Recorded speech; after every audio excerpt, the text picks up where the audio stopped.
So, does the CRF 300 rally suck on the highway? The short answer is no. Alright, finished, we can pack up. The long answer is, it depends. I wanted to join my friend Dan for a weekend of camping at a very special and remote gorge we have here in Queensland. The only problem was, it was 1,200 kilometers away. So, I decided to put the little CRF 300 rally to the test. It's going to be a lot of bitumen and a lot of Ks in a few days. So as you can see, with stock gearing, we're sitting at about 6,000, 6,200, between 100 and 105 kilometers per hour indicated in 6th gear. It's not too bad, you know. The speed limits in Australia are fairly low. Having the fairing and obviously the windscreen protects you a lot. Like, I feel fine. It's similar to other adventure bikes that I've owned in the past. I will say that it does depend on how much you weigh and how much stuff you're carrying. For this trip, I was using soft panniers with around 15 to 20 kilograms of stuff. And then obviously I had myself with my riding gear, which is about 80 kilos. So we're looking at between 95 and 100 kilos all up. Looks like we got a little passenger. Little jumping spider. I don't think he's fully aware of what's happening, but he's committed now. Of course the road's empty except for when you need to join.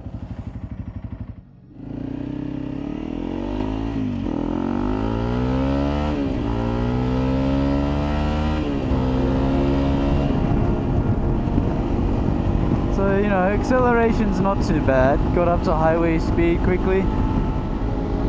Changing gears once an hour or so, that seems to be about the average so far. Just f***ing stick it in 6. The first day was 350 kilometers down to Townsville. The second day was about 560 out to the farm where Dan lived.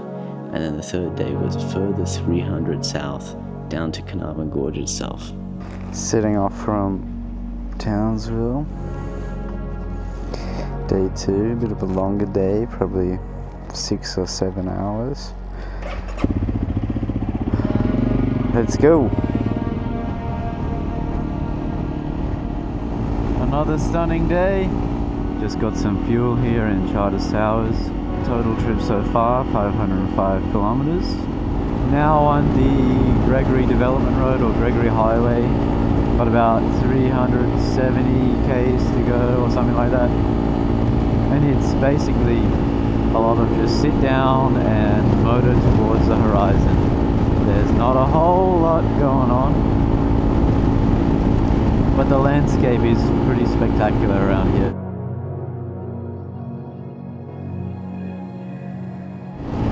And probably a few backpacker murderers hanging about. Try and avoid them if possible. A lot of roadkill, dead kangaroos. Yeah, you don't want to be on these roads around sunrise or sunset. The likelihood of hitting a kangaroo increases dramatically, and you do not want to be hitting anything on a little bike like this.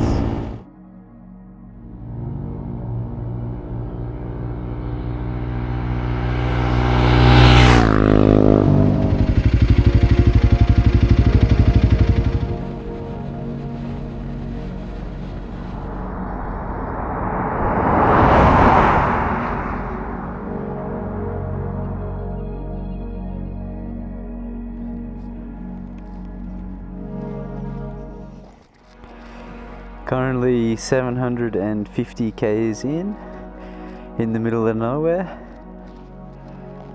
and yeah, it's pretty stunning. The weather's really held up, so I've been very fortunate. As you can see, just blue skies in every direction. I haven't needed to use my spare fuel, which I'll show you. It's down here in the aux box. Just got two 1.5 litre bottles either side, but as you can see, the the tread in the middle of the tyre is looking a little bit sad. Anyway, oh look at these fucking spiky bastards. Look, straight into your finger. Fucking peak. Ah, fuck. Ah, Jimbo, you're a bloody muppet. This is what you got to do when you're short and you've got when you got panniers on. You ready? Ready for this bit of ballet? Beautiful ballet. Ready? Hoot.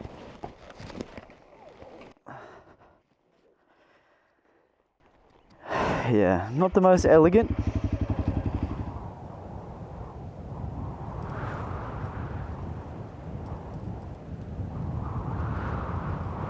The family man saying goodbye, loading up the Captiva, ready for a big weekend. Unfortunately, this is going to be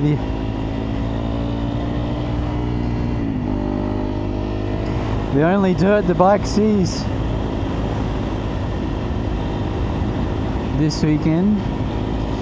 It's a lot of bitumen, not a whole lot of dirt, which probably makes the 300 a little bit sad, but you know, it is what it is.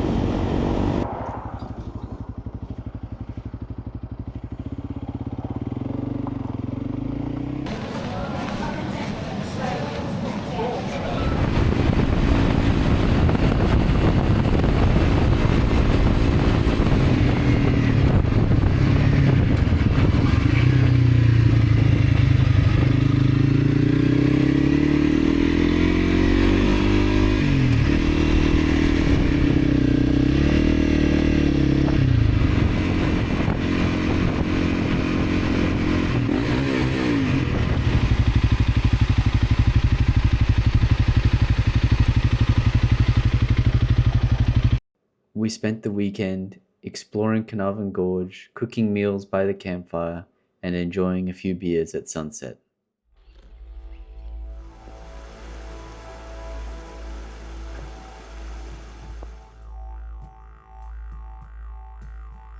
The sandstone cliffs of Carnarvon create an oasis in an otherwise dry landscape. It was a haven for the local indigenous back in the day, and there is a significant amount of rock art throughout the national park.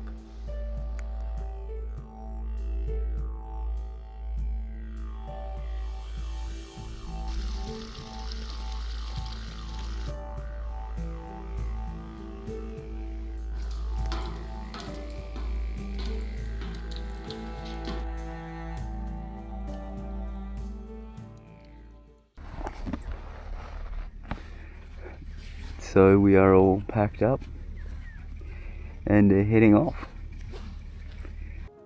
The return journey was essentially all the same stops but in reverse, and overall we covered about 2,500 kilometers, and that was at about 26.6 kilometers per liter of fuel. I'll put the conversions up on the screen so you can, work it out in your local system. The speed limits on the road that I was riding were between 100 and 110 kilometers. Those are sort of generally the limits here in Australia, or particularly in Queensland. And the CRF was happy to sit at those speeds all day. It didn't feel like it was under too much stress or anything like that.